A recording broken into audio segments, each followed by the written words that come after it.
Hi, and welcome to Joining Us, celebrating 50 years of Bands of America. My name is Chuck Henson, and for 35 of those 50 years, I was the primary public address announcer for Bands of America's series of regional and the Grand National Marching Band Championships. Now, over the course of the next 25 episodes, I'm going to do my very best to bring you the people and stories that ultimately have created the excellence that is BOA. I just was fascinated by this man's marketing ability and the idea that he was putting together a national organization. Well, one was having hamburgers directly across the table from Dr. Ravelli. So I'm literally watching him eat a hamburger thinking, that's William D. Ravelli having a hamburger in front of me. Back when Marching Bands of America began in 1975, I and my high school marching band were one of the first to participate. 10 years after the experience, I'm still hearing from kids who thought that was one of the coolest things they ever got to do. I mean, when you went joining us, those kids went nuts right then. You could have read out of a phone book from that point on. You had them. They're just going to blow the roof off the place. Like, I get chills thinking about it. The rifles would spin rifles, then they would catch them and they would fall on the ground at the end of the tune. Like a death drop. Yeah. What's in your blood? If you cut my arm, I'll bleed Bands of America, Music for All. What Marching Bands of America started was innovative, so new, so exciting. 50 years, a half century? Are you kidding me? Happy 50th anniversary to Bands of America. So get your program, find a great seat here in our virtual stadium, and get ready to learn everything you ever wanted to know about Bands of America. Joining us from Bellbrook, Ohio.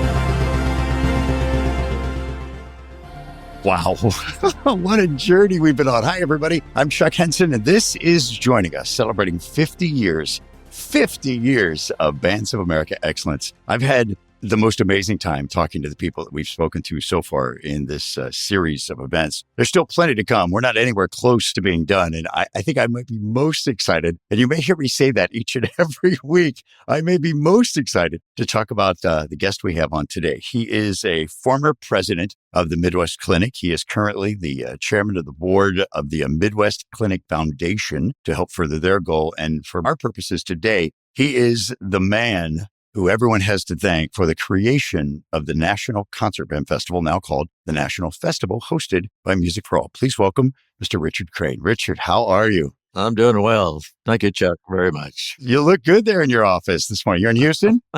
This is all a facade behind me here, okay?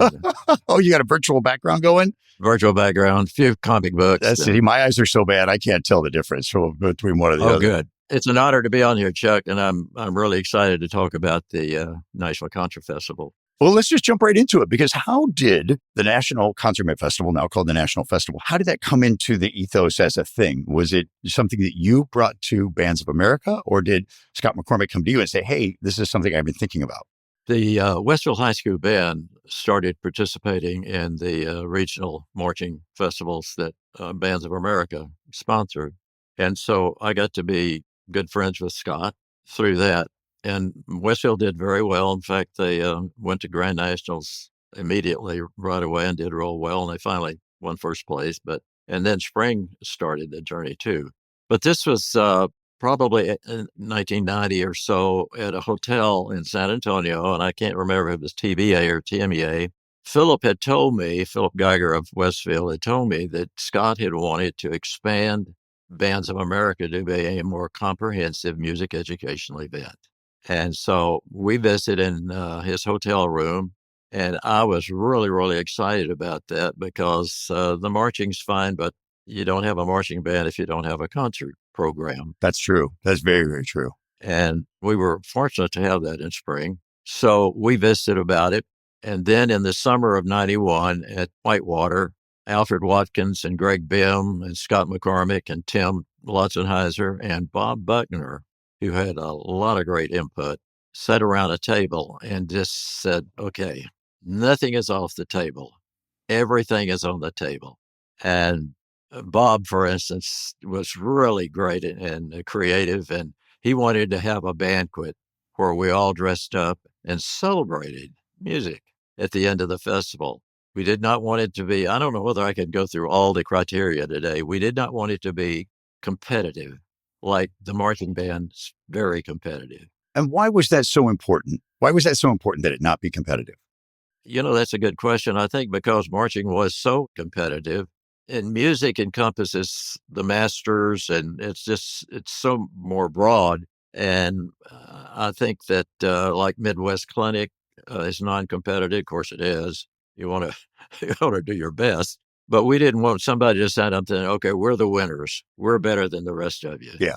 I loved the idea that the invitation was the win. That if you were of a caliber that you could get onto that stage at the National Festival, at the first one especially, it was so very important that that first event have the caliber of bands. As a matter of fact, Greg Bim told me that he had a conversation with John Painter at Northwestern prior to the event. And Mr. Painter said, okay, well, we've got 4 here that we really like, or we've got 8 that are going to be invited.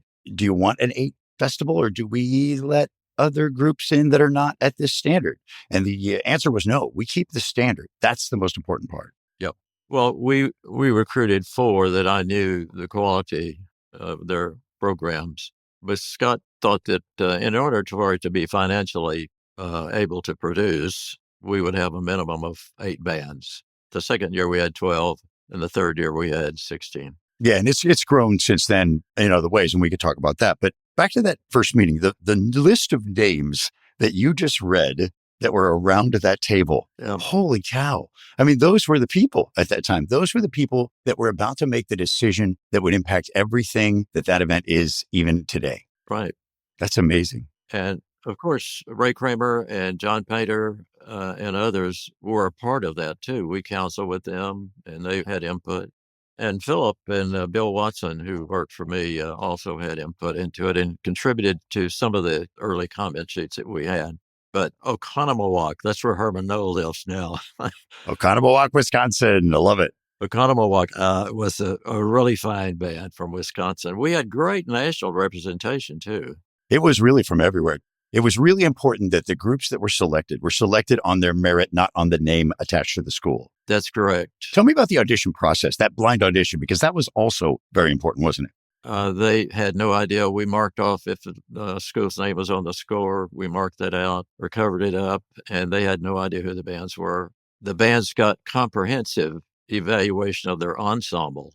Lynn Clark did woodwinds, and Phil Fanini did percussion, and Brian Bowman did brass. So they got 6 evaluations. So it was about as comprehensive as you could make it. There was an entry fee that was very nominal, but they got more than that back in terms of comment. Oh, yeah. Just the input. Even if you didn't get an invitation, I would think once you got that packet back and here are the notes from literally the masters, right, that's got to mean something. Absolutely. And William Ravelli on the actual concert wrote comments about the conductors. How many conductors did you get comments from saying that they were scared out of their pants to just stand on that stage? Well, yeah, because at Pickstager Hall, they would look up. They wouldn't see their band. They would see him sitting there holding his head. And some others were Colonel Gabriel in the first year, Eugene Corporon. Anthony Maiello was with us for many years, Ray Kramer and John Painter. And I was like a kid, running around. I got to hand them the score. Now, the real person, the reason I got to do it, I know, was because my wife had a degree in business and English. Painter loved her. And that's how I got on the Midwest board, I think. He said, well, we want her, but in order to get her, we'll have to get him. Because of Gail? Well, and I didn't mention that, and I should mention that, because this wasn't just a you effort. This was a team effort with you and Gail, right? With your wife. Oh, yeah. She did so much of the work. I would push play and stop or pause.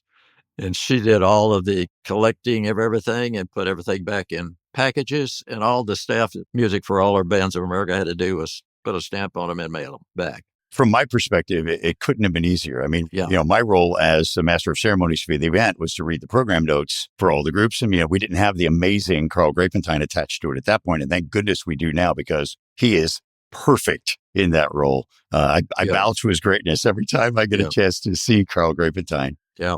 I remember the vibe of that first event. It was 1991. Here we are at Northwestern University. We're doing something that's never been done before. Well, I take that back, because it had been done before, hadn't it? With the National Concert Band Contest, right? That Dr. Ravelli was attached to? Yes, in the 30s, with the Hobart High School Band in Indiana, 38, I think, or 37, he won the National Concert Band Festival with the Hobart High School Band. You know, And so, had there been anything since 1938 to 1991, or did it just die at that point? not on this scale.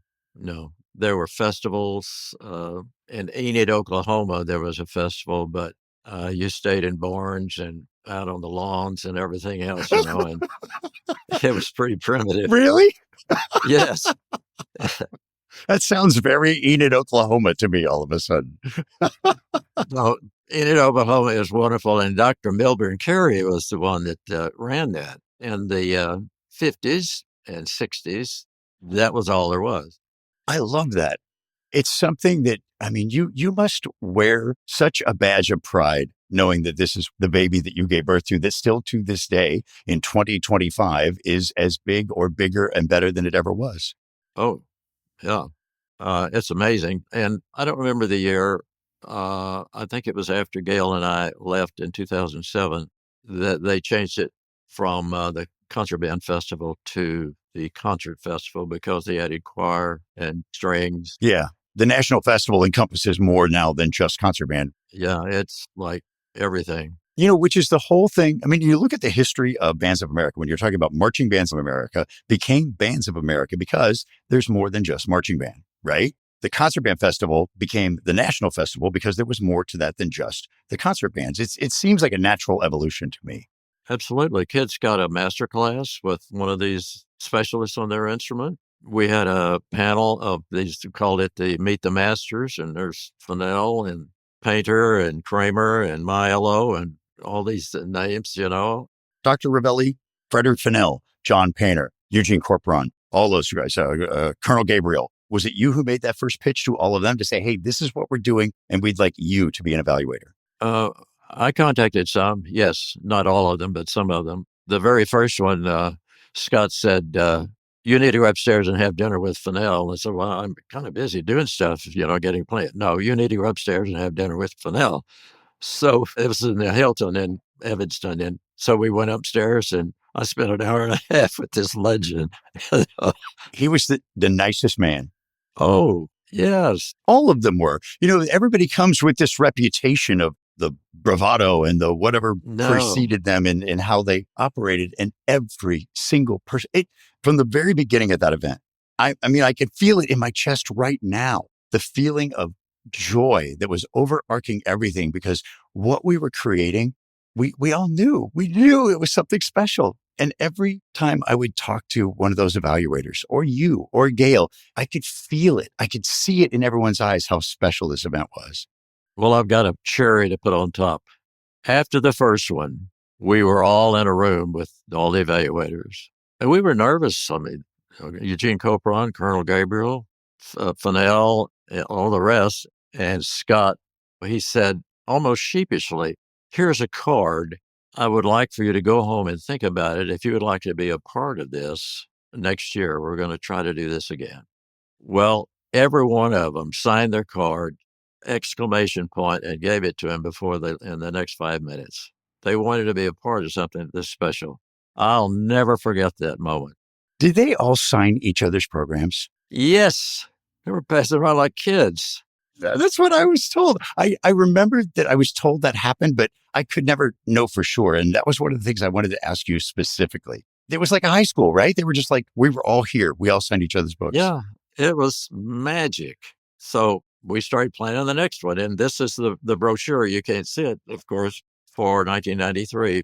We were 2 years, I believe, at Northwestern, and then we moved to the Medina Temple downtown, and the Marriott downtown was our headquarters. And so Pick Stager was a beautiful room for each band to play individually. It was. Then the first year, the North Shore Concert Band played as the finale concert after the banquet. The next year, the honor band played. But Fennell conducted the honor band the first year, and then Painter the second year. So it wasn't the honor band, because the honor band, that was made up of kids from the 8 initial ensembles, right? Yeah, that was the problem. Yeah. But there were so many elements to this, it was almost hard to keep up with it. But that's what made so many people, directors and clinicians, so desiring to be a part of this magic endeavor. We assigned a liaison to each band. And usually it was a director who had been through the whole process before. And it took so much weight off the directors. I remember a saxophone had a problem, and the liaison took the saxophone because the poor director was standing there ready to go on the stage, took it off, got it fixed, and brought it back. Just things like that. They knew routes to take with the buses and shortcuts and all of those nuances. Well, let me ask you about that too, because at that first festival, who did we have escorting the bands at the first festival? Because obviously it wasn't band directors who had participated before. I don't remember what we did. No, we actually didn't really have liaisons that first year. My son actually came and helped a little bit. That came a little bit later. We did have a lot of directors, but they had never been through it, of course. And they really didn't need it at Northwestern like they do, for instance, in Indianapolis and downtown Chicago. Because with 8 of them, it was easier to kind of shuffle them around, and we really weren't leaving campus. Right. Everything was right there. Right. So, but what a great idea that was. We had no problem signing up liaisons for each following year.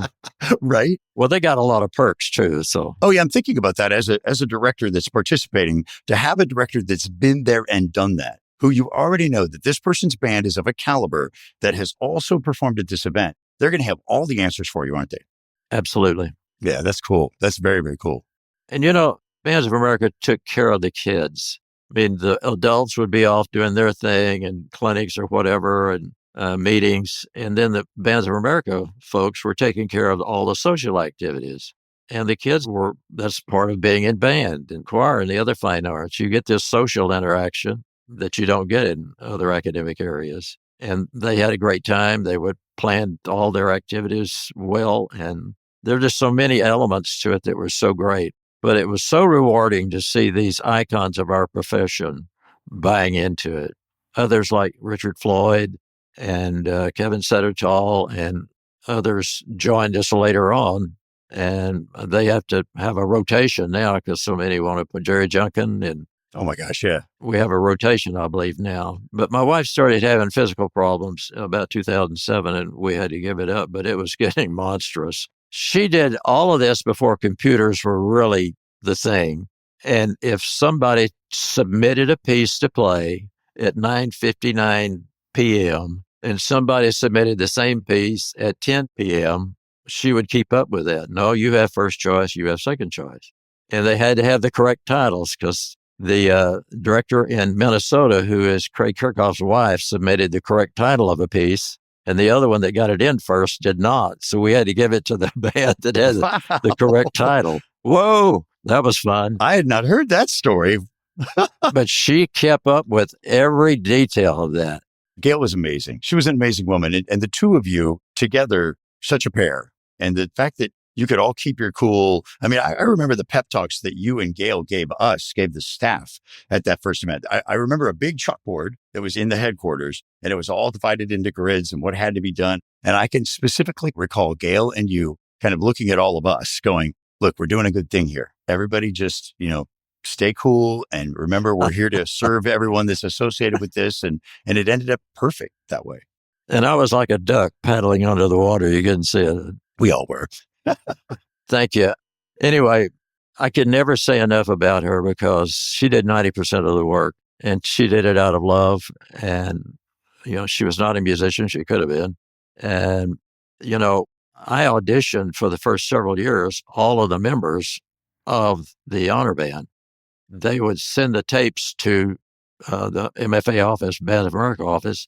They would ship the tapes to me and I would get my staff specialists on each instrument to audition them, blind audition. They didn't know the kids, and then rank them. And of course, they got seated again when we had auditions on site, but put them in an order and how many we needed, like 4 alto saxes or whatever. And I will tell some funny stories about that, but not right now. Yes, please. Yes, please. But that was time consuming. I can imagine. Well, Charlotte Royal did all the flutes for me year after year. And when they gave me a going away party at school in 2000, when I retired from Spring, she came out and dumped 2 boxes of cassette tapes on top of me like a shower, like a Gatorade shower. Said, "Thank you, Mr. Crain." So, How many were in there? Hundreds? oh, yeah. Over the years, several years. Because you won. Like any good coach, you won. You got them all dumped on your head like a big thing of Gatorade. Anyway, fun. That's awesome. But again, there were so many different neat elements to it. And we made sure of it. When they got through performing on stage, they went into a band room, and one of the evaluators, they alternated, would go in and give them a clinic, quote unquote. But it was really more like, what a great concert. And the kids would respond, like, yeah, we really did it today. We did our best, and we're really proud of what we're doing, and so forth. It wasn't like, well, you didn't play this right, and so forth. And the bands really worked hard to do their best. That was neat. All right, let's take a moment for a quick break because I want to listen to some of your stories. Now, remember, if you've got a special Music for All or Bands of America memory or story, you can record it and be a part of this very 50th anniversary podcast. Just visit musicforall.org/podcasts to contribute your story. Hi, this is Anthony Maiello, Professor Emeritus, George Mason University, and this is my 61st year of teaching. And so 61 years out of my 82 years of living has been teaching and sharing my love, joy, and passion for music with others, especially our younger musicians. It is a blessing that I will take with me into eternity forever. I have to say, first of all, that I was very, very privileged, and I do mean privileged, to be able to attend the very first Bands of America concert many years ago when Frederick Fennell conducted the first honor band. And there was a panel discussion that took place that was also wonderful. And John Painter, Ray Kramer, William D. Ravelli, Eugene Corporon, myself, Arnold Gabriel, to be with all of these great people, for me, was an unbelievable experience. I've also been very blessed to conduct the honor band and the honor orchestra as well. And also to be a member of the Hall of Fame touches my heart more than words could ever express. One of the things that I love best about Bands of America and Music for All is the incredible experience young musicians can get. And Bands of America has changed and become Music for All, and on many, many levels, which is just wonderful. The jazz ensemble, percussion ensembles, you name it, the orchestra concert. I don't know if there's any other organization in the whole wide, wonderful world that is as great as Music for All and Bands of America. I am honored and humbled more than I could ever express to be part of such a fantastic organization. And I mean that from the bottom of my heart. Always know that as long as I am alive and in this life and have all my mental faculties, I am happy to serve Bands of America and Music for All in any capacity, at any time, and anywhere. Thank you and best wishes. I look forward to being part of the celebration of the 50 years. All right, now let's rejoin our conversation. After that first event, when everything was settled and everyone had gone home, I visualized what the energy, what that looked like trickling out into the world. Because now you've got not only those 8 directors talking about how great the festival was, you've got the kids telling their friends and maybe in other schools how great the festival was. And then you have the evaluators, these monsters of music education, these folks that are iconic in their field, telling their peers and their colleagues about the experience. Did your phone and email just blow up after that first one with folks wanting information? Yes, and the Bands of America office did too. Yeah, we didn't have any trouble after that. They found out about it, and everybody, literally from California to Maine wanted to come. Do you think there was some hesitancy with folks applying for that first one just to get into the unknown? It's just unknown, out of the blue. This is 1991. Well, I'll tell you, man, the 8 that we had were amazing. It's so funny because we like to think that, wait, let me back up because I saw a photograph recently of the BOA staff on stage at the end of that first concert. And of course, we're all children. We're all children. I mean, I was in my 20s, or maybe early 30s during that picture. And it makes me smile so much that we were all a part of this, that what we did has brought joy to so many people. Prior to this, you were the Westfield ISD, what do they call it? What's the name of the position? I was director of all the music programs, program director for music, for Spring ISD. For the Spring ISD. Yeah. So I want to kind of bridge a little bit into how you were able to, because I think that you are the key. You were the pivot point. You were the person that Bands of America went to say, hey, Texas, take a look at what we're doing here. Because there was a lot of pushback when it came to the marching band thing between UIL and Bands of America, right? Yes, a little bit. You say that with a sense of, oh God, you're not going to really want me to talk about this, are you? Yeah, it's a lot better today. But yes, there was. Oh, it's a lot. I mean, there are 9 regionals in Texas now. I mean, it's fantastic. But at the beginning, it was really, really difficult to get folks to kind of sign on to that. And I think that you're the guy. I think you're the guy that made all of that happen. Spring and Westfield were really outstanding. They were honor band of the state, won the state UIL marching band contest. There were comprehensive programs. They were all staters. So I had that as someone backing me up, if you will, to make these requests because they knew about our programs. And I had a little to do with that because I was able to hire personnel, which was, of course, that's a secret. If you want good programs, you have to have the right personnel. Yeah. It was your job to hire the teachers that are into those spots. Sure. That was my backup. And I think people saw that and respected it. So in Spring and Westfield, do they come to you and say, hello, you have to sign this form. Is it okay if we go do this marching band show attached to Bands of America? Or did you say to them, hey, have you had a look at this?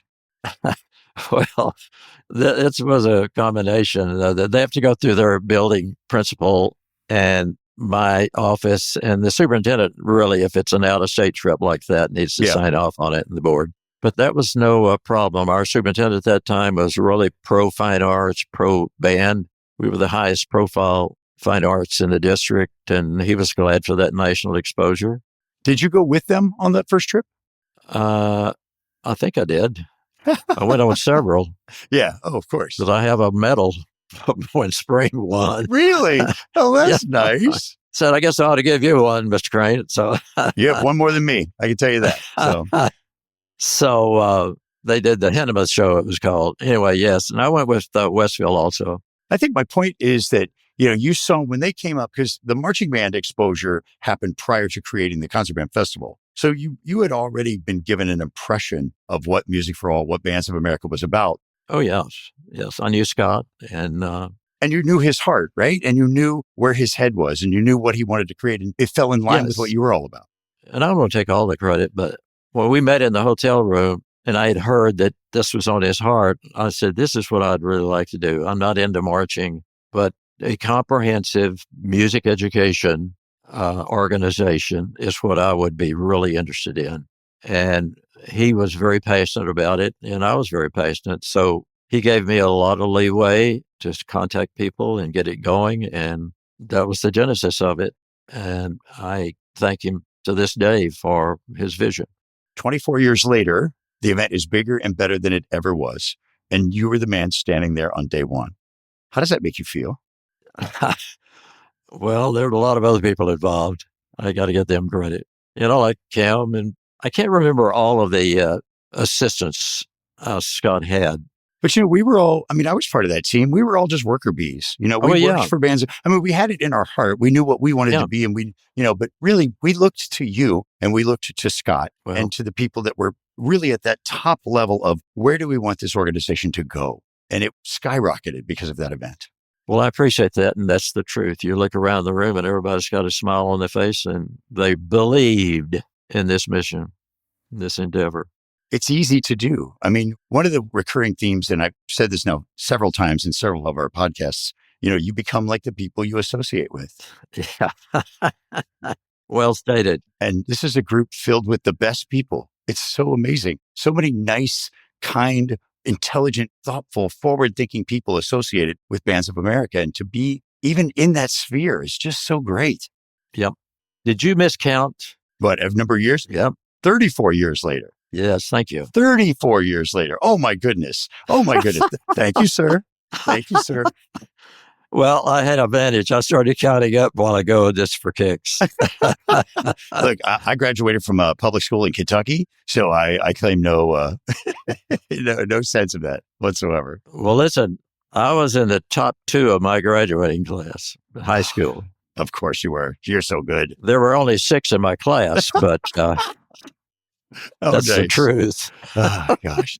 So, Richard, as Music for All moves forward down the road, here we are. I mean, we're celebrating 50 years of an organization that for both of us, we've been attached to for over 3 decades. What do you see specifically with the National Festival? I see it continuing and growing because this is so important for our culture of young people and for our social interaction. I can go to Oregon or New Jersey or anywhere and call up a past participant in the National Contraband Festival, since that's what I was associated with. And they would say, "Hi, Richard, how are you doing? What can I do for you?" That's pretty neat. Yeah. And I know kids who have been there.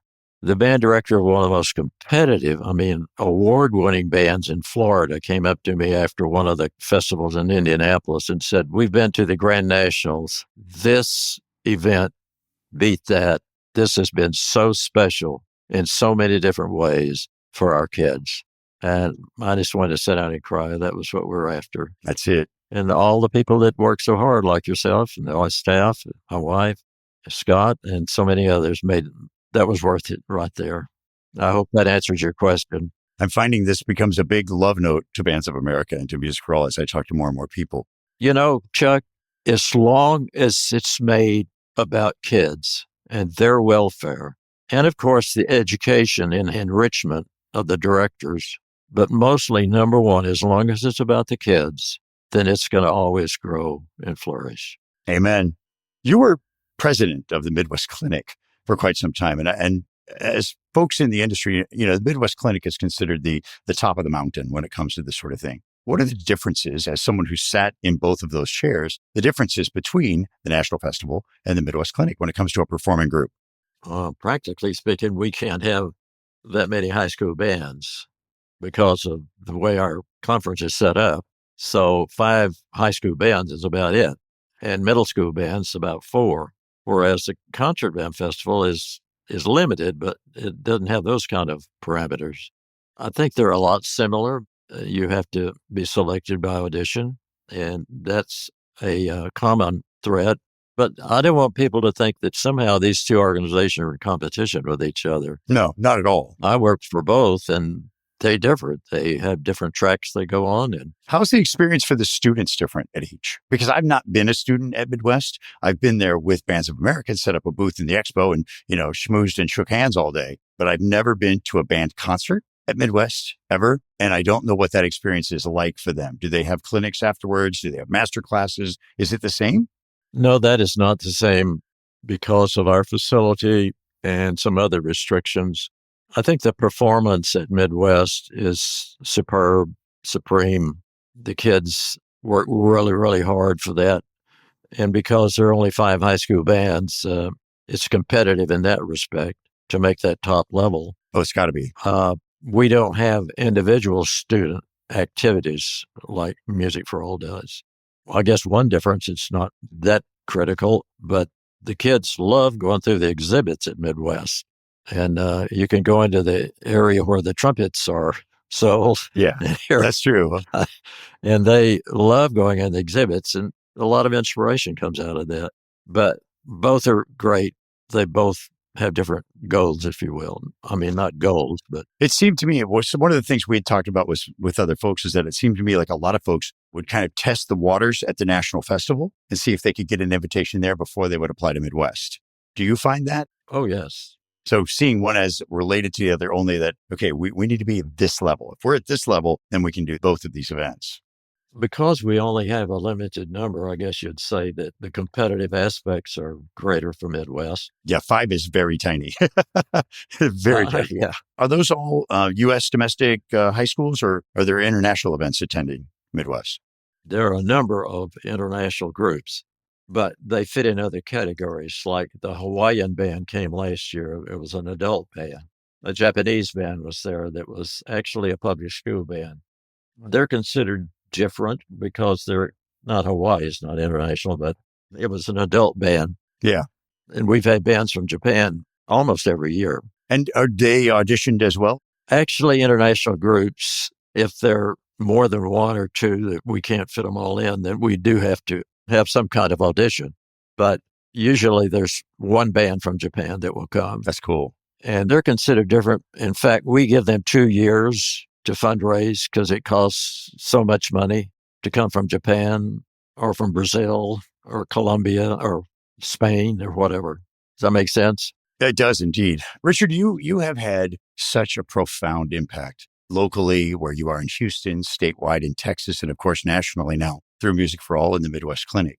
You are, whether you would like it or not, one of those guys now. You are the icon of the industry. Do you do a lot of guest conducting? Do people invite you to come to the big festivals and share your experience with kids? Some, not as much as before. I am getting a little older. I'm going to TBA, and unless somebody else shows up, I'll be the oldest member at TBA. And best, I'm sure. And I speak at the Hall of Fame ceremony, give the closing remarks. I'm going to Arkansas the following week and doing a clinic with a demonstration band and lecturing there. And I still am asked to do clinics and that sort of thing. I've conducted the Arkansas All-State Band a couple of times, but it's getting harder and harder, Chuck. Well, I mean, I certainly understand, but what my point is, I hope that you feel that you're getting the accolades that you gave to those guys in 1991. You know, when you were looking at Dr. Fennell and Colonel Gabriel and all of those guys with those big doe eyes and like, oh my God, I can't believe I'm even here. Do you see people referring to you in that manner now? Because there's a natural evolution to that, and you are that guy now. Chuck, where have you been? I know you and I have known each other for a long time, but the reality is that that's true. You need to call more often. Well, that would be very pretentious of me, but I get a lot of respect, I think. All the young directors around here, we have an alumni band that Spring ISD put together, and I get to conduct it. And these are alumni who have band directors, students, private teachers, and so forth that come back and play in this. And it's a lot of fun. And I guess I get some respect there. Good. Well, you certainly get it from us. That's for sure. I know the last time I enjoy all of our conversations, and I always have from the very beginning. The last one was at the Houston Regional, and you were bombing me in the booth when I was trying to work. Yeah, I'm guilty of that. Let me just, this is going to sound pretentious, but last year, the American Bandmasters Association presented me with a large painting of John Philip Sousa with the inscription at the bottom, presented to Richard C. Crain, Lifetime Achievement Award by the Sudler Foundation, the American Bandmasters. I love that. And it sits in my entryway, and I look at it like God has really blessed me. And I've been blessed all my life, and I really appreciate your comments. Well, we are blessed to know you. What's on your mind that you wanted to say that I haven't asked about? I had a list, and Excellent. I was going to trap you. I wanted to thank Cam, who's been there since Moses, and Debbie Asbill, and the other staff members who've, that's been a turnover. Those are the two veterans, I guess, who have been there the longest. But I certainly didn't want to say that they weren't a part of it, like Chuck being a part of it. Yeah, there were 7 of us on staff during that first festival. But just want to make sure that we named everybody, because everybody saw the value in it and wanted to be a part of it. And of course, Cam and Debbie and all those Bands of America staff were busy like squirrels running around doing stuff. You can never catch them. The excitement at the very beginning, I will never forget. It was just so electric, and so many people bought into it. It was so different, okay? It was so different that everybody said, this is it. I want to be a part of it. And look who the evaluators have been. Yeah. I mean, there's been a who's who all along. Everybody wants to be a part of it. And it just keeps growing. I think that's a great place to wrap this up, my friend. Thank you so very much. You are a major part of the 50 years of history of Bands of America, and it's a real honor to have you here and to speak with you today. Any final thoughts? No, but just thank you and Patrick very much. I'm very grateful for your kind words, and it's been really exciting to reminisce over this last 50 years or whatever. Thank you, sir. Thank you, Chuck. Hey, thanks for listening to the Joining Us podcast. We are celebrating 50 years of Music for All and Bands of America.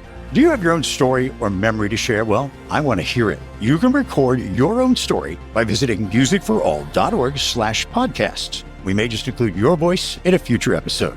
Hey, thanks to Yamaha, our national presenting sponsor, and don't forget to make sure you're subscribed to the Music for All Podcast Network, wherever you get your podcasts. I want to thank Ben and Laura from the team at Music for All for making this happen and lining up all of our guests. And of course, the way it sounds, that's the magic of our executive producer, Patrick Keller. I'm Chuck Henson. Thanks for being here. We'll see you next week on Joining Us.